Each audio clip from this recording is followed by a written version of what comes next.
Revelation 2308. From the 21st of April 1942. Instruction from God or from men. Spiritual arrogance. It is a certain spiritual arrogance when a person who has not been taught by God believes himself to be knowledgeable. The knowledge he has received from people is mostly the result of intellectual thinking using established teachings, and this knowledge can correspond to truth if those teachings originate from the working of the Spirit in the human being. Such teachings will also always appear to be truth to people who, through their way of life, bring themselves into a state which also allows the working of the Spirit in them.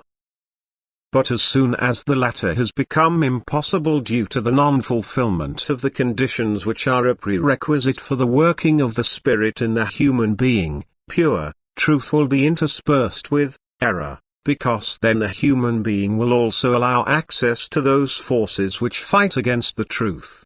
But then the human being will likewise believe himself to be in the truth and stand up with conviction for that which is no longer pure truth but error due to the activity of God's adversary.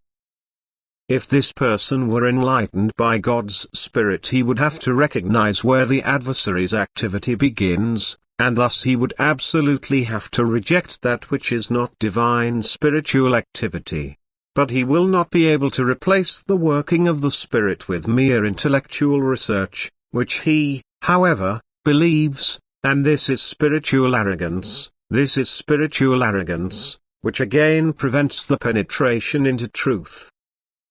However, the human being usually places intellectual thinking above the working of the Spirit, and thus he will never allow himself to be convinced that the latter alone is the guarantee for pure truth. And he will value the knowledge of those higher who have taken over spiritual knowledge and try to fathom it intellectually themselves.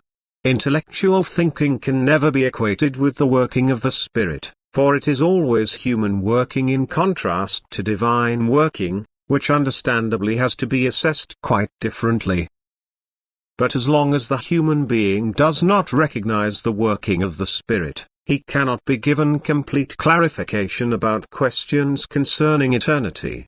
For such questions can never be answered by the human being, but they can be answered by the Spirit from God, which makes itself known to the human being and explains things to him which are completely beyond human knowledge and human understanding.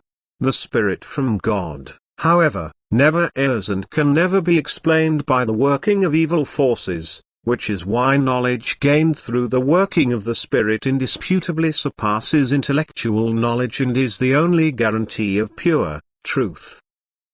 Amen.